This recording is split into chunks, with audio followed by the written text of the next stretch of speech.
Good evening, everyone. Thank you for joining us for our August Change Day 2022 public meeting.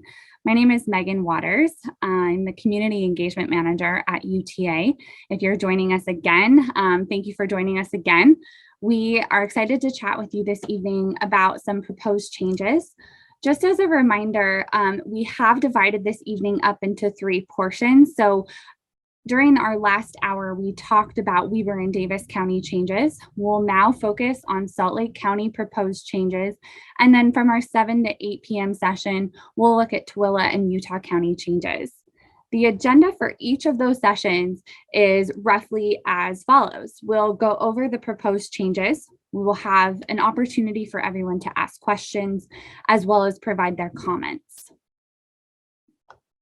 Before we get into the details, I just wanted to provide a little bit of context and background about some of the changes that are being proposed for August. So the proposed changes largely support long-term system improvement, and they bring service in line with our 5-year service plan, as well as other regional transportation plans. You'll see there's a lot of changes being proposed or on our list for August. Some of those changes, it's important to note, were emergency changes that were implemented in 2020.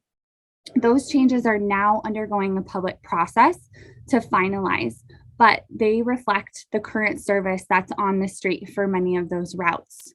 We will continue to evaluate those routes in the future.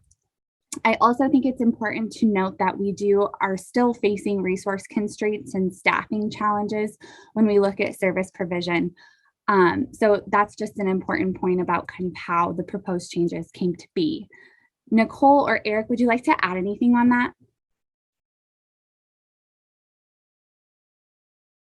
I'll take that as a no. No, go ahead. I was just going to say, I'll take that as a no. I think Eric's going to cover a little bit of that in his presentation as well.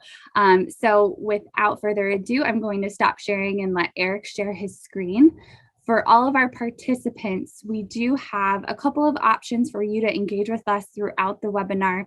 As I mentioned, we will have a Q&A and a comment opportunity, but you also have access to a chat box and the Q&A box at the bottom of your screen. And then there's also the raise your hand feature. If you would like to be unmuted, you can raise your hand and we can let you speak. So Eric, take it away.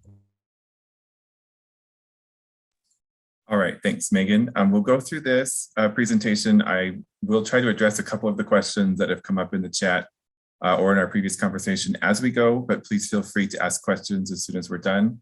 I will move through this material rather quickly, but I'm happy to clarify anything once we're done. Just a couple of notes before we get started. As Megan mentioned, we made a number of emergency changes in April of 2020. And some of those we have been able to adjust the service since then, and some of those we have not, largely because we are in a very constrained situation with our labor market, where we are not able to hire enough bus drivers to run all of the service that we were running prior to COVID. That doesn't mean that we have any intention of stopping. We do have in our 5-year service plan a number of routes that have increases in service. Some of the routes that are coming every 30 minutes now to be increased to 15 and other additional routes. We haven't given up on that. We're just moving a little slower than we originally anticipated.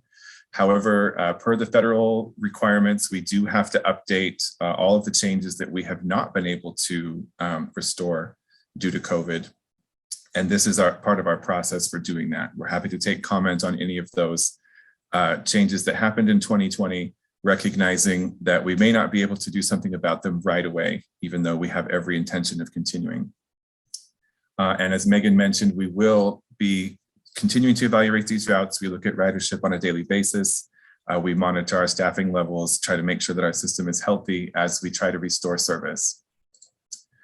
Just one other thing before we get into the changes. What we're going to talk about tonight is routing changes, changes to hours of service or span of service, and changes to the frequency of service. This does not include individual schedule or timing changes. We don't finish those until after the public comment period is over. And we may be able to adjust those in response to some of the feedback that we received during the comment period. We certainly will if we're able to. So a route that says no changes in this presentation may still have changes to the schedule, to the individual departure times, or to the time points. But what we're going to talk about tonight is changes to the routes, changes to the hours of service, and changes to the frequency of service. With that said, we'll go through first some of the changes that have already occurred that we're just finalizing through this process. That includes changes to tracks and front runner. Tracks, we are currently running a lower frequency of service on Saturday and Sunday than we did prior to the pandemic. And front runner, we're running roughly the same frequency, but we still have a few trips that we would like to restore. We have not been able to do that yet, given our current resources. So this will be the schedule going forward, but we do intend to add some service to tracks and front runner when we have the opportunity to do so. And then I'm going to skip just a little bit to keep this pertinent to Salt Lake County.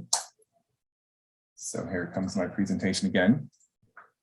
Again, these are changes that already happened in 2020. So there will not be a difference in the service that you see today from the service that we would be running in August of 2022. So there's a number of routes in Salt Lake County that we increased the level of service on versus 2019. That includes Route 2, Route 4, Route 9, Route 21, Routes 33 and 35. For all of those, that was increased hours of service, especially on weekends. Routes 33 and 35, we also added 15-minute service on Saturdays that was not present before. You will see also a couple of reductions on this page. Route 17 is currently running at a reduced level of service versus pre-COVID and will continue to do so. And Route 35M will be discontinued permanently. We ask that if you took Route 35M in the past, that you take Route 35. You can still get to all the same places. And then Route 2X is also on here. Route 2X is currently suspended and has been since the start of the pandemic. It's going to remain on the books, but suspended. In our 5-year plan and in our future plans, we do intend to increase the level of service on 200 South. We have seen very high passenger loads on 200 South in the last year. And we'd like to address that as soon as we're able to. But for the time being, we'll keep that as kind of a placeholder in our service. The Route 2X will remain suspended. Moving on to a few more routes, you can see here some of the Mid-Valley East-West routes, Route 41, 45, 47, and 54 will continue to run at the reduced level of service that they've been running since the pandemic. Also on this page, we have Route 39 had an increased span of service in 2020, and Route 72 had an increased hours of service and increased frequency on weekdays. And again, this is no different than what you see today. These routes will continue with this level of service. We're finalizing the change process that we weren't able to finalize before. Moving on into the north-south routes, first we have Route F94, Route 200, Route 201, Route 209, Route 213, Route 217, and Route 218 that we increased the hours of service on. And we also increased the frequency of service on Route 201 on weekdays and Route 217 on Saturdays. Also on this list is Route 205. At the beginning of the pandemic, we did reduce Route 205 from 15-minute service to 30-minute service. That will have to continue for the time being, but we have every intention of restoring 15-minute service on Route 205 as soon as we have the resources to do so. Route 220, 223, 227, and 248 are currently running a reduced level of service versus pre-COVID, and they'll continue to do that for the time being. We also have Route 307, Route 313, Route 320, and Route 354. Prior to COVID, those were rush hour commuter services that traveled from areas on the east side of the valley to downtown. Those routes are being discontinued permanently. We don't have the resources to run them at the present time. And we have seen that the travel market has changed a bit away from quite as much emphasis on rush hour service and more towards an all-day kind of steady level of service that reflects a number of people using transit for things other than their 9-to-5 office jobs. A number of the people that work in offices are still working from home or working hybrid schedules. And so we don't have the same transit market that we did before on those routes. We are certainly interested in hearing if you have travel needs in those areas. We want to take those notes so that we can propose to add service in the future. This is where we're at right now in August of 2022. Route 509 is also on this list. We did increase the frequency of service on weekdays and the hours of service on weekdays and Saturdays on Route 509. And then we also have some flex routes in the southern areas of Salt Lake County, Route F514, F556, F570, F578, and F590, that we increased both the frequency of service on weekdays and the hours of service. Routes F514, F556, and F578 run on Saturdays. So we also increased the hours of service on Saturdays for those routes as well. Moving on to the newly proposed changes. So everything from this point on would be different than what you see on the street today. Route 1 is a brand new route that would connect from Redwood Road in Rose Park and Fair Park across the city via South Temple and North Temple. It would dip into downtown onto 200 South to transfer to other routes. And then would continue on South Temple to the University of Utah and the U of U Hospital. That would be 15-minute service weekdays and Saturdays, 30-minute service on Sundays. This is also part of Salt Lake City's frequent transit network. So you may also see some material from them as well. And just to note, we will be using a temporary end-of-line facility at 500 South in Redwood until the facility on Orange Street is completed, and that will eventually be our permanent end-of-line for this service. Route 3 is proposed to be discontinued. The majority of that will get replaced with Route 223. The only part that's not covered by the proposed Route 223 is the areas around the VA hospital and a couple of stops on Foothill. Those are currently served by Route 4, so we'd ask that you use Route 4 if you currently ride Route 3 to those stops. In addition to this change, Route 223 also would begin Saturday service. It does not currently run on Saturdays, but because it's replacing a portion of Route 3, it would need to start running on Saturdays as well. Route 6 is also proposed to be discontinued. That would be replaced in the middle of the Avenues neighborhood by the extended Route Net 209 service. So Route 209 would replace the connection that previously existed on Route 6 and Route 11 into downtown Salt Lake City. If you're traveling from the Avenues to downtown Salt Lake City, you would have 15-minute service to make that trip, as well as if you're traveling to the University of Utah, you have service on Route 1 on South Temple, Route F11 on 11th Avenue, Route 223 on 3rd Avenue, or you can go from Route 209, you can transfer to routes 1, 2, 4, or the Red Line to get to the U. Route F11 does have a minor routing change on the western end to match what we've proposed for Route 209. I'll show you that in just a minute. Route 41 is being replaced by the extension of Route 47. So let me just show you what that looks like. Currently, routes 41 and 47 both end here on 5600 West. We're just going to combine them into one so that we don't have to wait on 5600 West. The bus will just continue around into West Valley Central Station. Route 205 is proposed to be extended up to 600 North and over to Redwood to serve the Rose Park and Fair Park neighborhoods. This replaces a portion of Route 519, 520, 919, and 920. It will also use the Orange Street facility with Route 1. So we'll have a temporary end of line at 500 South in Redwood. As I mentioned just a moment ago, Route 205 is currently 30-minute service and will have to remain so after August change day. But it is in our plans, definitely, as soon as we possibly can, to increase the level of service on Route 205 to every 15 minutes.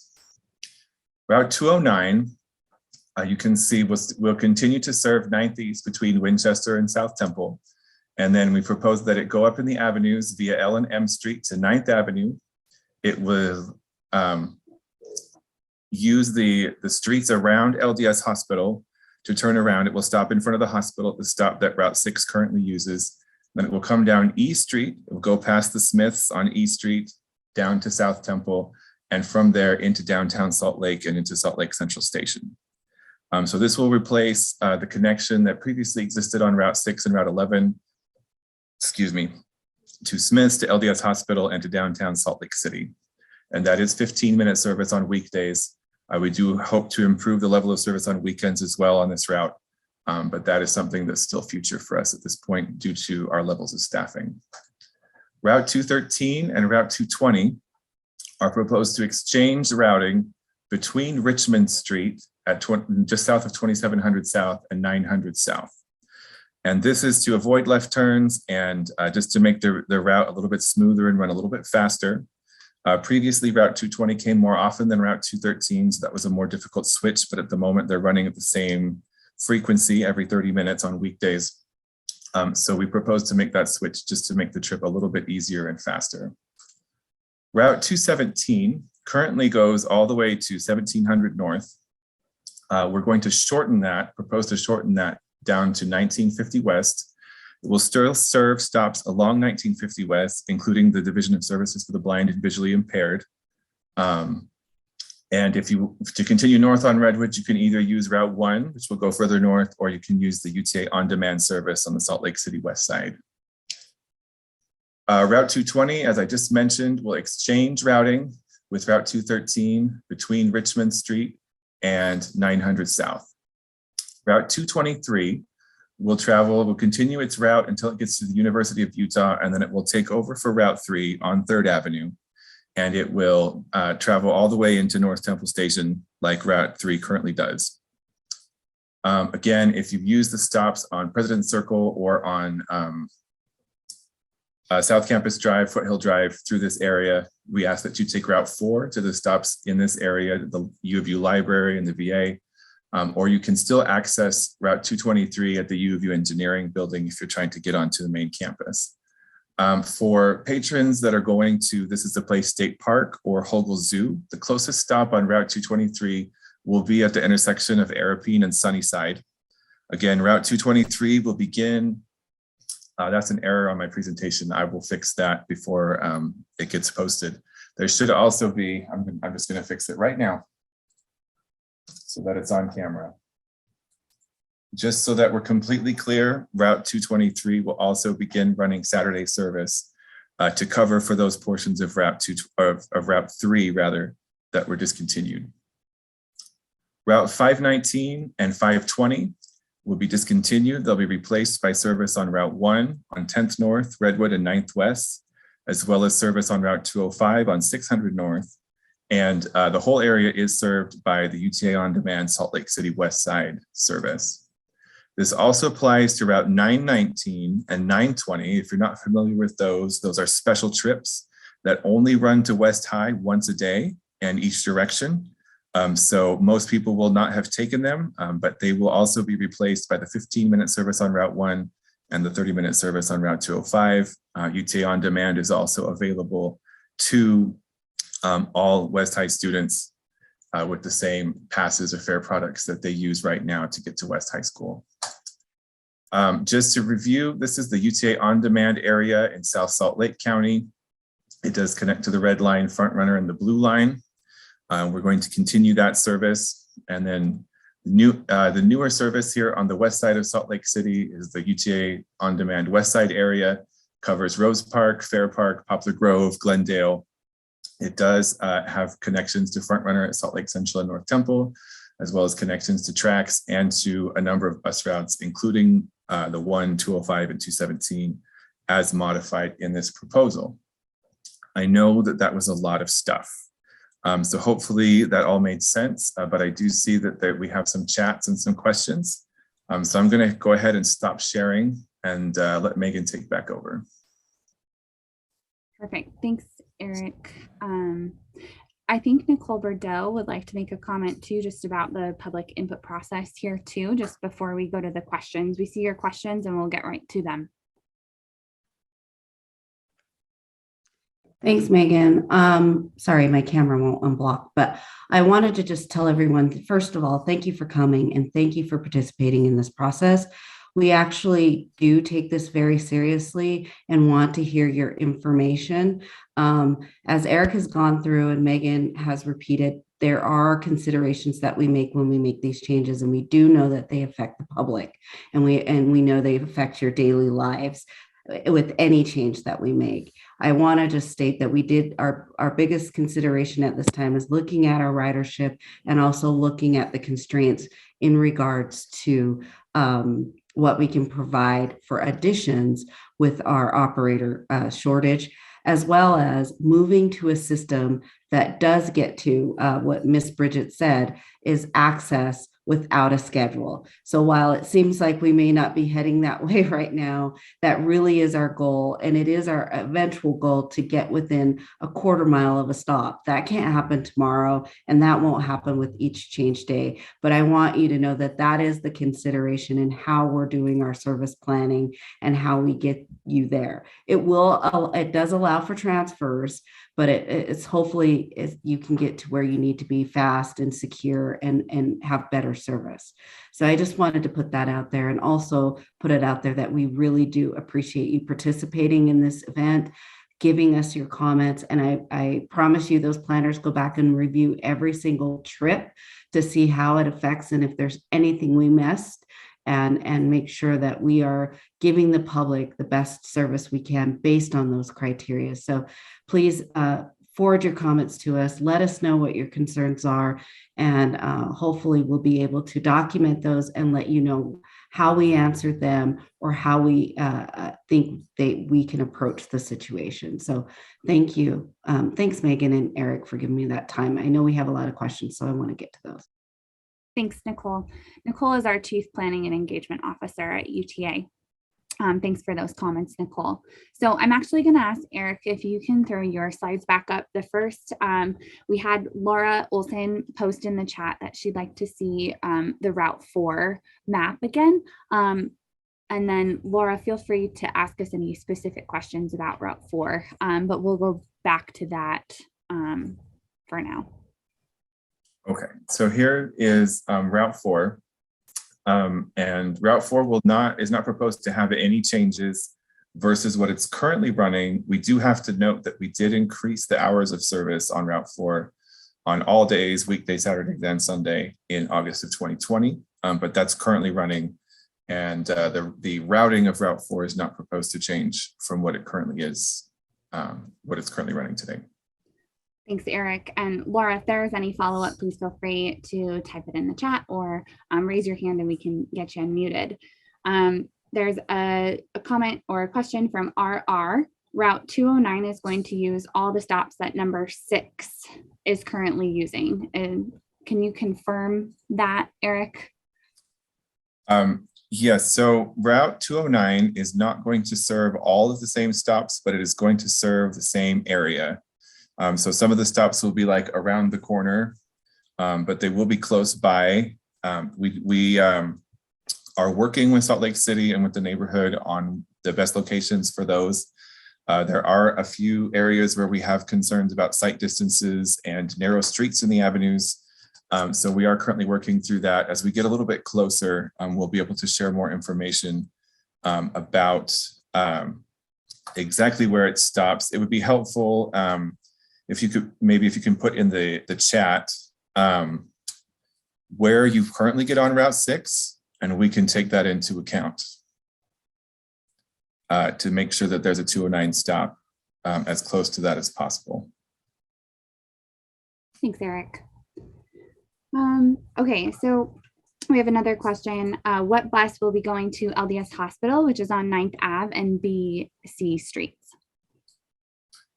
Yeah, okay, so for that, let me pull up the interactive map that you can all find this on rideuta.com/August. Or if you would like us to send you information some other way, you can put your email address. You can even put your mailing address in the chat. You could chat me or Megan privately as well if you're not comfortable sharing that with the group. We'd be happy to send you email information. We can even send you snail mail information.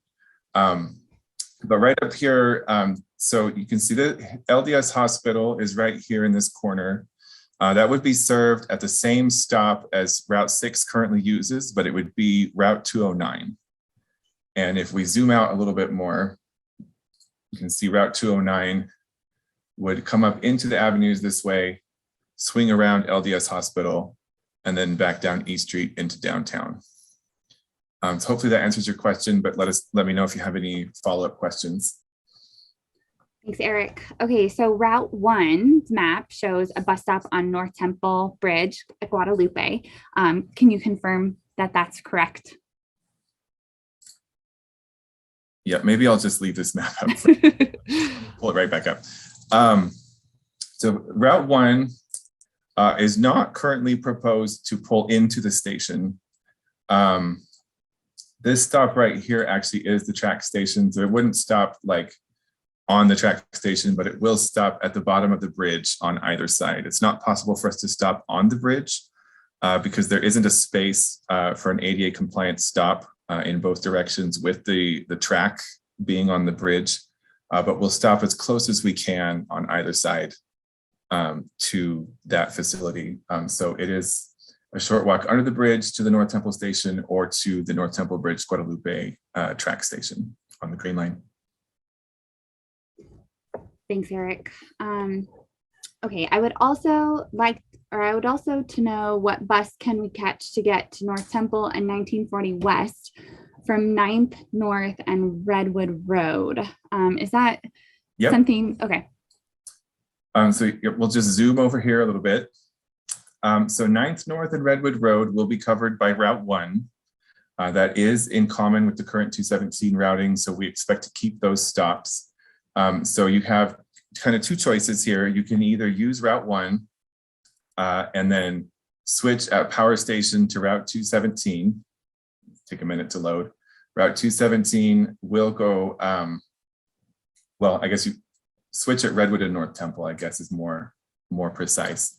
You could switch at Redwood and North Temple to Route 217, will take you there on a bus, or both of those points are within the Salt Lake City West Side UTA on-demand zone.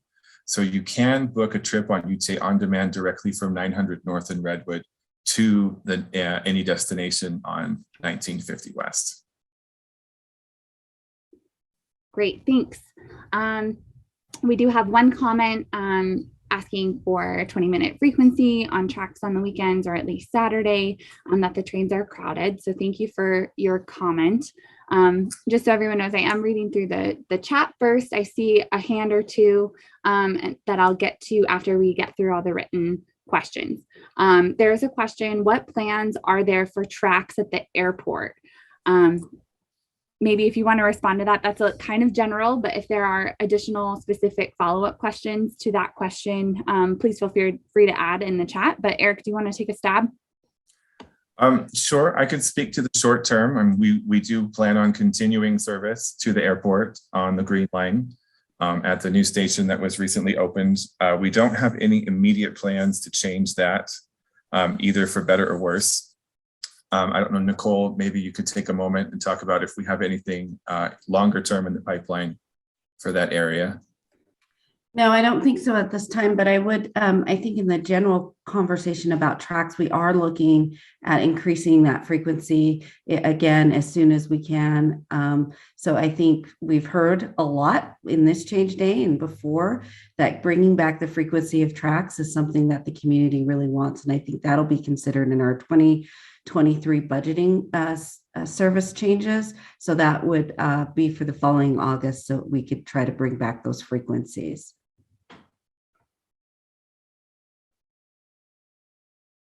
Thanks, Nicole. Okay, I see a couple of comments that I think I'll just wait until the comment period. We'll get through the questions first, and then if you want to unmute yourself and speak your comment, or we can read in the comments that I'm seeing in the chat. So it looks like there's this pretty specific one with a bus stop number, Eric. Route 6 stop 118183 at 5:55 a.m. The participant is asking if this early schedule will be kept. I don't have all the bus stop numbers memorized off the top of my head. Let me look at that. 116 or 118, 183, and 118, 183. So at this point, Route 6 would not, or excuse me, Route 209 would not be able to travel up N Street in either direction because that would be an unprotected left turn off of South Temple, and a 40-foot bus just won't fit in the turn lane in that short of an area. So we will be traveling on L Street and M Street to go north and south in that portion of the avenues. Route 209 currently begins service at 4 a.m. It's about an hour earlier than Route 6 begins service and runs every half hour from 4 a.m. to 6 a.m. And then it runs every 15 minutes from 6 a.m. to 7 p.m.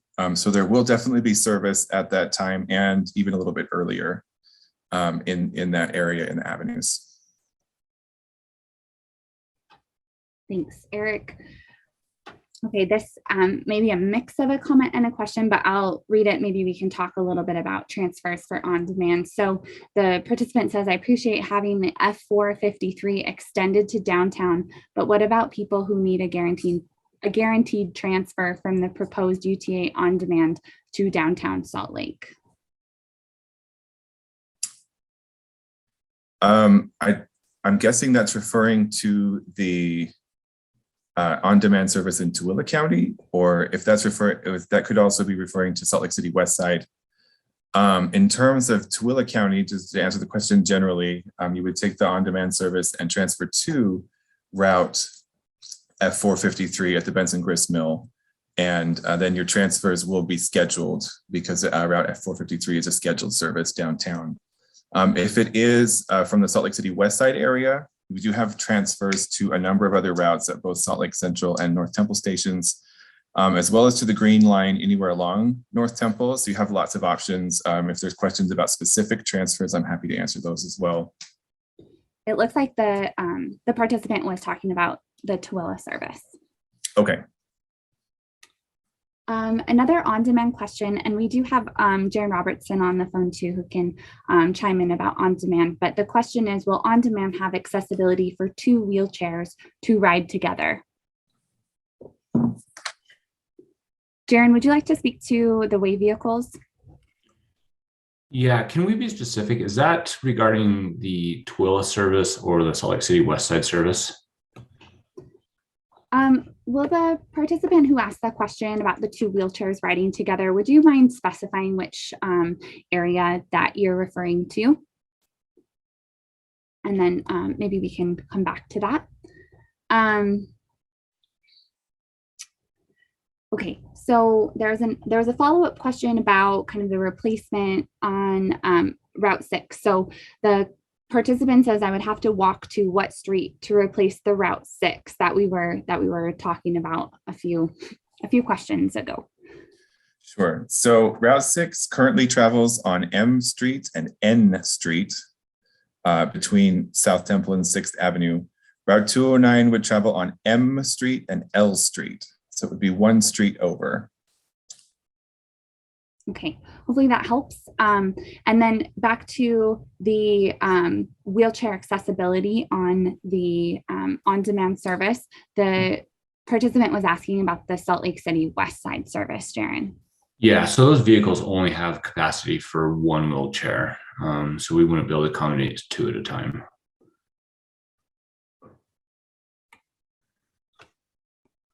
Okay, we also have a question.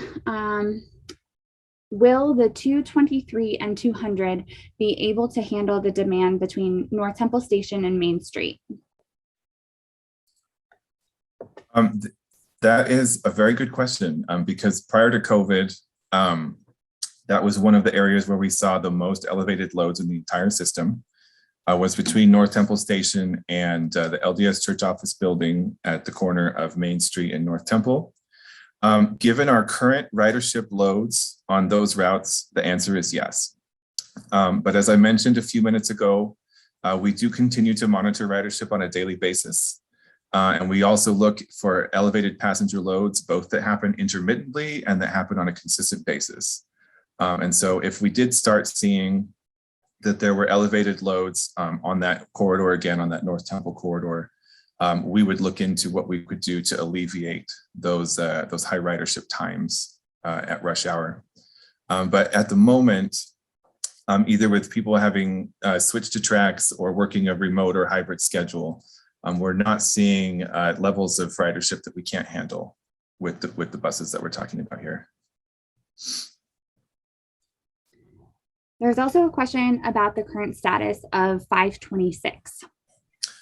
Route 526 was part of a public hearing process in 2021. That was when the South Salt Lake County on-demand service became a permanent service instead of a pilot service. And at that point, Route 526 was discontinued. So people who previously took Route 526, we would ask them to use the UTA on-demand service from Draper Front Runner Station, Draper Town Center Station, or Daybreak Parkway Station on the track's red line. And we will, again, we'll continue to look at that.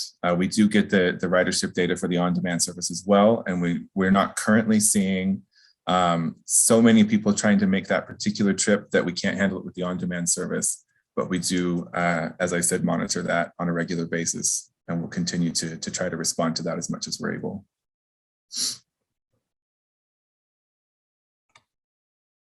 So there was another question about sort of the purpose behind the changes, and maybe we can just go back and reiterate a little bit of the context behind some of the changes that are being proposed. I can share my initial screen again, so we have that up. So we talked at the beginning of this session about the context for the proposed changes.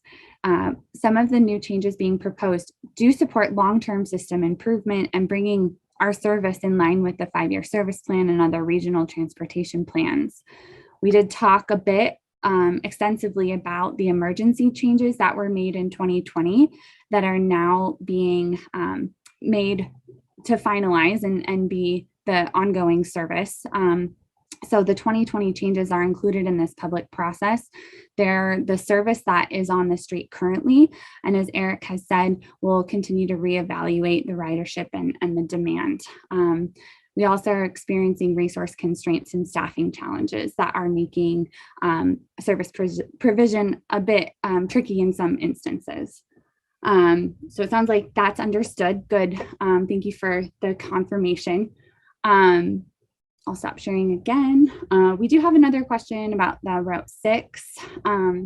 So the participant asked, when I take Route 6 to downtown and transfer to 200, I usually hop on 200 at stop 117002.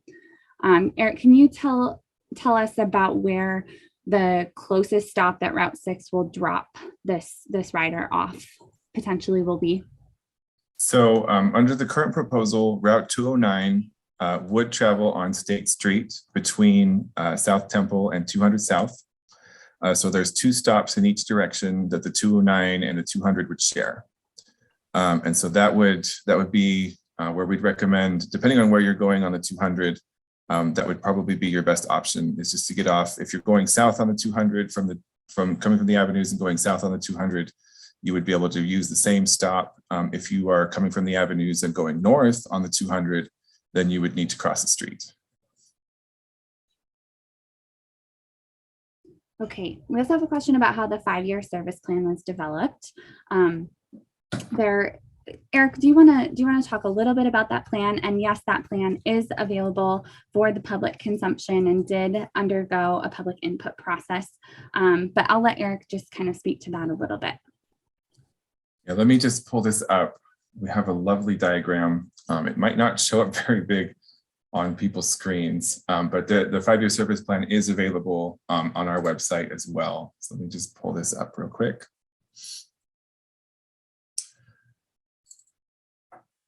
So the 5-year service plan is a rolling 2-year plan. The one that's active right now is our second 5-year service plan. We will be working on another one later this year, and hopefully doing significant public engagement on that toward the end of this year, possibly in October or November. So definitely, however you get your news from UTA, we'd hope that all of you can look out for that and give some public comment on the 5-year service plan. The main part of this right here is in this service planning section, the 2-year cycle. We have a 5-year service plan update. We do scenario planning. We look at different scenarios and we take those to stakeholders, which is members of the public, business owners, universities, human service providers, Department of Workforce Services, as well as elected officials. Then we refine those scenarios based on the feedback. I know for the previous 5-year service plan, we did a survey. We got about 3,000 responses, if I recall correctly. Then we do refine those scenarios and we do additional outreach, and then we present to the UTA Local Advisory Council and the UTA Board of Trustees. After the UTA Board of Trustees approves the plan, it becomes the official UTA 5-year service plan. But you'll note that there are still 2 phases after that, both in terms of like actually figuring out the schedule times, which I mentioned at the beginning of the hour, is something that we have not finalized yet until after the public comment period is over. And then there's actually the implementation of the service, which happens on one of our change days. So we are kind of at the end of this service planning section of this process, moving on toward the implementation and the operations planning phase. And that's why we are where we are right now. The UTA 5-year service plan is available on our website. I think we can hopefully I dropped a link in the chat if anyone would like to look that over. Hey, Eric, this is Nicole Bordeaux, Chief Planning Engagement Officer. I think it would be great if you can talk about just quickly what goes into the decision of those scenarios. So again, where does the public's comment come into play prior to even going to our stakeholders? What evaluations around our guidelines, just kind of what is the basis of service planning that kind of gets into those first and second scenarios, so that I think the public and our participants would like to hear, right? Because I think it's important to show that that's where we use all of their comments, is in that beginning stage. So yeah, one of the first steps in developing the draft scenarios from the 5-year service plan is a review of all of the customer feedback that we've received for the previous 2 years. That comes from a variety of sources. It comes from these change day related engagement opportunities that we're doing like tonight. It comes from any feedback that was given to the UTA customer service department via email or phone. It comes from social media comments, and it comes from any other survey work that we might do. We might do additional surveys either by ourselves or in conjunction with other local entities like UDOT or maybe different cities in our service area. And we look at where we see, the biggest needs, where do we start? And I want to emphasize, this is not something that we take lightly. We do read, as Nicole mentioned before, we read every single comment as part of this process and try to put them in, what are the big themes that we can see where we can make the most impact. Unfortunately, like at the present time, we are sometimes constrained by things like the number of people we can hire. We did have some additional service that was originally proposed for 2022 that we had to walk back because of the difficult hiring situation.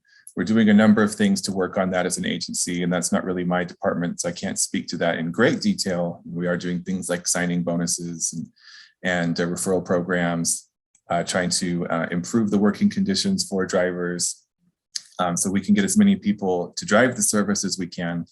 But that's something that we're still very much in the middle of and hope to be able to improve over the next few years. Thanks.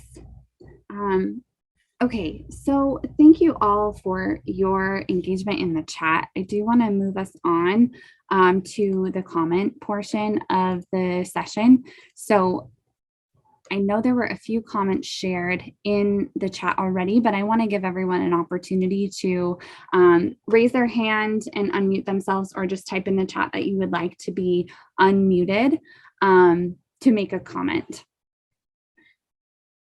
You will have a limited amount of time. There are several participants on here, so we want to make sure everyone has an opportunity if they want it without encroaching on others' time.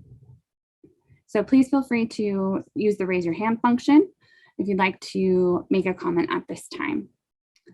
And then while folks are thinking about doing that, I would like to, there's another question in the chat about on-demand service, just generally what is on-demand service.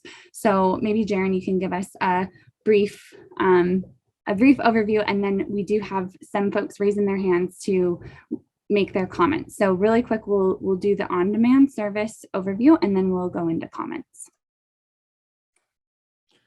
Eric, could you pull up a picture of our on-demand service as I talk about this for a moment?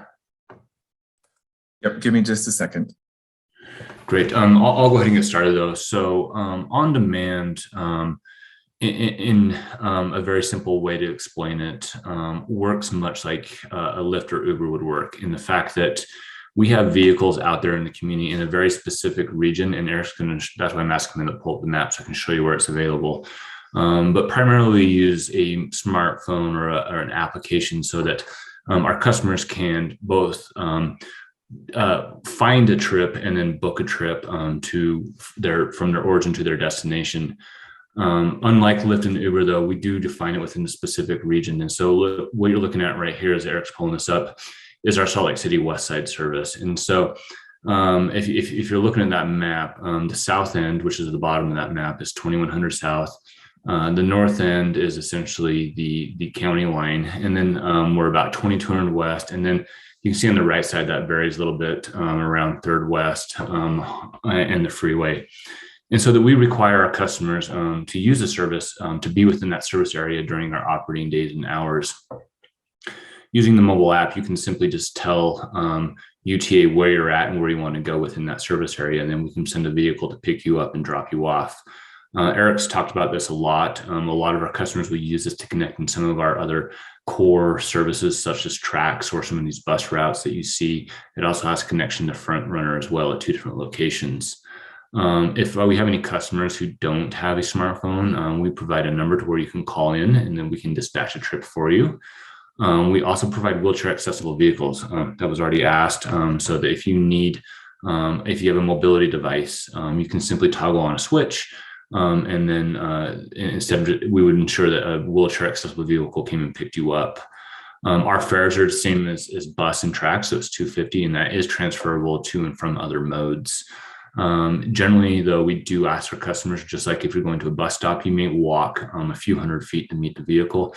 And again, this is public transit, so that vehicle may also pick up somebody else along your trip if you're going in a similar location. That's a very quick overview, but we were operating this both on Salt Lake City West Side, and then we have another service on the south end of Salt Lake City or Salt Lake County. And really the intent of this is to make sure we can expand our coverage and really expand access to our public transit system by providing a great deal of flexibility in how you use the service. Thanks, Jaron. I did put a link in the chat if anyone would like to get more information, and you can call our customer service if you have more questions too. So I do have a couple of hands showing in the participant box. So I'm going to go to Kevin first. Kevin, I'm going to allow you to talk and share your comment with us.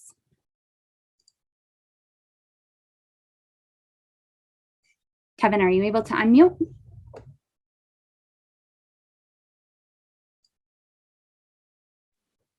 Okay, sorry about that. You're good. We can hear you.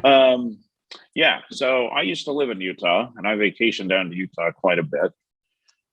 One concern that I have is where I used to live on 90th South, 22nd West, you completely tweaked the route. What is it? Route 218. It used to go clear up to the Sandy track station, which was awesome on weekends because I could just get on the 90th and Redwood bus that would get me right there. Now I can't get there unless I take Uber or something to a track station because it would take me a long time to get over to 90th and Redwood, cross 90th and Redwood, take bus 218, clear to the 78th station, and then go clear to the track station on 90th and the Sandy station if I need to meet somebody. It just is a pain. So I would really appreciate it if you brought that route back to where it was, especially so I could utilize it on the weekends. Now, this VIA thing that you're talking about, it's on demand. Could you, I guess, let's say I needed to get to 90th and Redwood.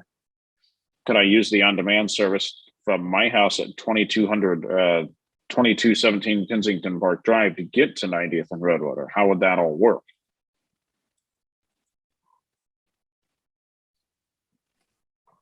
So let me pull up the map again. I never should have taken it down. But let me share my screen real quick.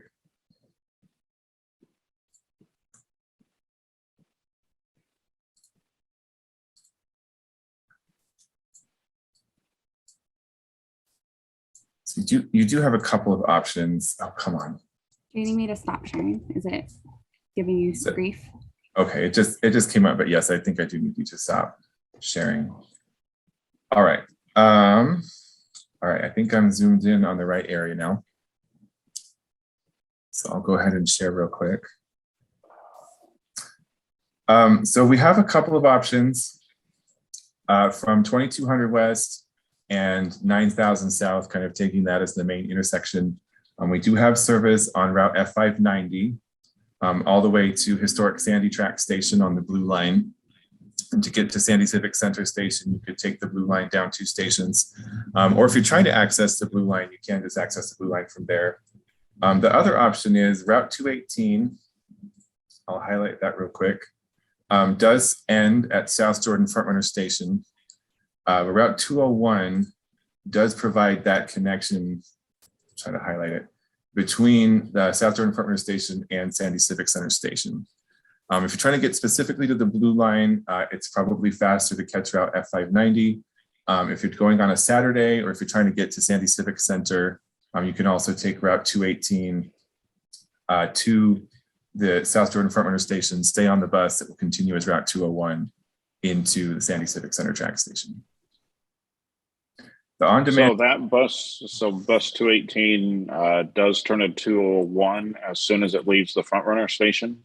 That's correct. Oh, I didn't know that. Okay, carry on. Unfortunately, the on-demand area isn't quite to your neighborhood yet, but as I just mentioned in the chat, we do hope to expand it in the near future. It's been a very good service where we've been able to implement it, and that's something that we definitely like to increase as soon as we're able to. Yeah, so would I be able to take that, let's say, because would I be able to take that from 2200 West, 90th South to 90th and Redwood? Because I'm a blind person and I don't like crossing that intersection. If I don't have to, I will, but it's not my favorite intersection to cross. I'm just wondering if it ever comes out that way, where I vacation to. Sure. Would I be able to have them drop me off at the Wendy's in West Jordan where that bus stop is? So you may, in order to not have to cross the street at Redwood, you may just want to ride Route F590 all the way east. Yeah, I've done that before. And then on a Saturday, Route F590 does not currently run on Saturdays, so you would have to use the stops on Route 218. And so if you're going south on the 218 towards Sandy Civic Center, you would not have to cross the street. But when you're coming back, going north, you would have to cross the street. Well, what I'm talking about, though, let's say I want to go to Cafe Rio or something like that, and I have to cross 90th and Redwood to get to that bus stop. I'd be able to use it via, let's say, on a Saturday to do that. Or, I mean, I've used F590 to get me across that intersection before. Sure. Unfortunately, not yet. Like I mentioned, it's just outside that area.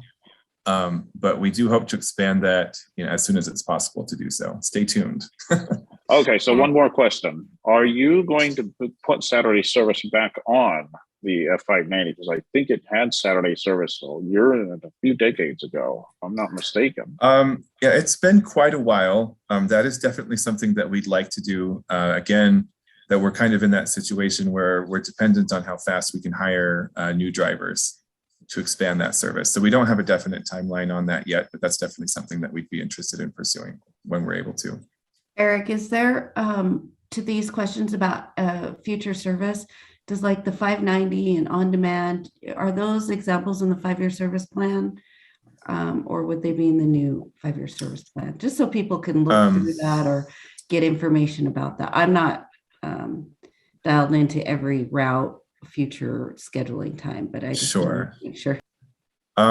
They're not in the current 5-year service plan, but we do hope as part of the public engagement for the 5-year service plan that revision that we'll be working on later this year to take these kinds of comments into account and hopefully provide those improvements as long as we're able to. Thank you. Okay, we have 5 minutes left. I do have one more person with their hand raised to make a comment. So Kevin, thank you so much for chiming in. I'm going to put you on mute now and we'll move on to Raymond.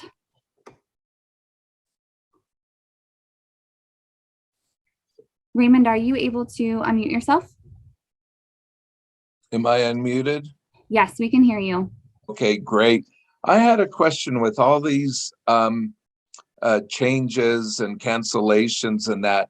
Have you looked into how many paratransit riders this is going to affect, since paratransit is based on, as the ADA says, a fixed route, and since switching some of these fixed routes to on-demand, to my understanding, that means that the riders that do paratransit now will not be able to continue with paratransit because UTA's company policy is to, strict do the minimum when it comes to the ADA. And if a route changes from fixed route to on-demand or an express bus or an F route or anything else, then paratransit isn't required. I was wondering to get your comments on that, and I appreciate your time. I think that would be a great question for Ryan if you're still with us, Ryan Taylor on the panel. So I am. Can you guys hear me? That's a great question, Raymond. I appreciate you asking it. Most of the changes on the fixed route system, because, and this is not the exception of the on-demand service, but the fixed route changes typically are falling within our core network where we don't leave any gaps. And so there shouldn't be any losses of paratransit service on all of these fixed route service changes that Eric had gone over today.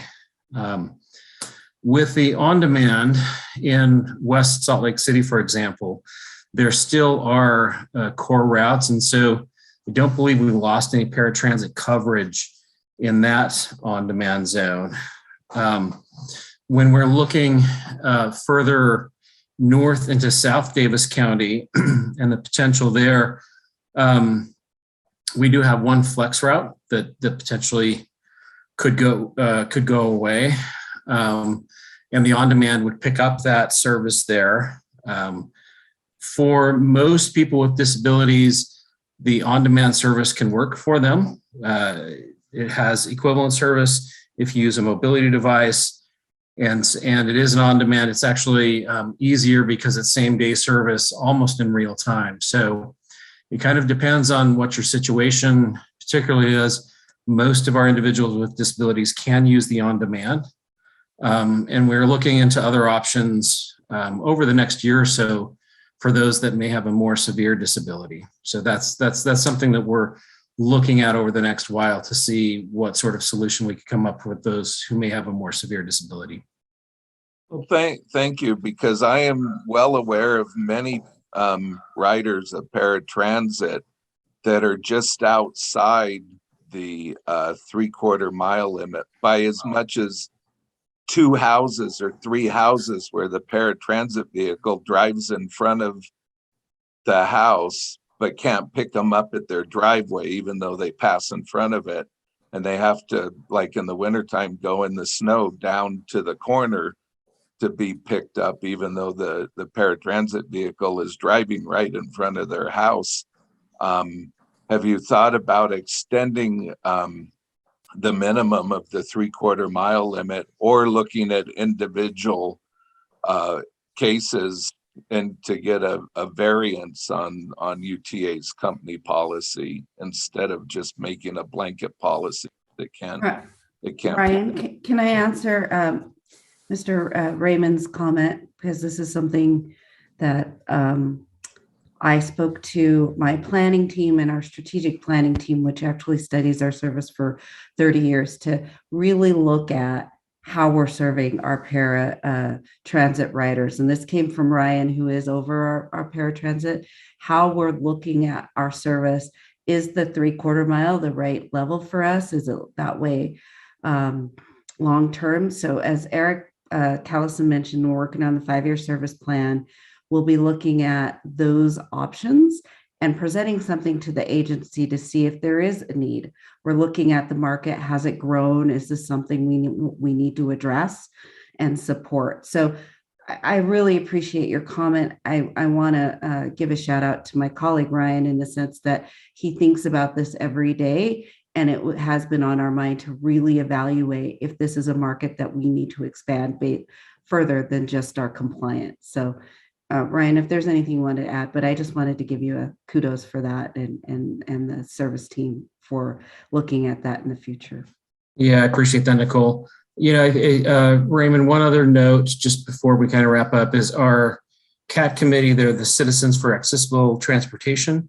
It's also a question that they asked, and as Nicole mentioned, it's a question that we're seriously considering and asking, you know, what can we do and what the community needs. What that looks like, we don't have that answer today, but we look to some good conversations in the near future. Thank you. Thank you for your time. Thanks, Raymond. And thank you all. We're spilling a little bit over into the next session, but for the Salt Lake session, I just want to wrap up by providing some more opportunities. So the deadline for public comment is April 1st. We're in open public comment period right now. You can visit our website at rideuta.com/August to leave comments and review all the maps that Eric shared. But if you have questions or would like to connect with us directly, we have a phone number here that directs to our customer service team who can answer your questions at 801-743-3882, option 5. Or you can also email us to get in touch and ask more questions at hearingofficer@rideuta.com. I want to share some additional resources, again, that /August website where you can find all of the August 2022 change day proposed changes. We talked a little bit about on demand this evening. rideuta.com/on-demand is a great resource for you. We also have the transit app as well as trip planning tools and Google Maps, and we encourage you to use those tools, particularly later on this year, and hope to help you get where you need to go. Our travel training team is also an awesome resource if you need assistance or know anyone that needs support in adapting to new services or current services. They are an awesome resource. You can get in touch with them, 801-287-2275, or traveltraining@rideuta.com. So I'm going to say goodbye to our Salt Lake session, but we're going to go right into our Tooele and Utah County session. So if you're in it for the long haul with us, please stick around.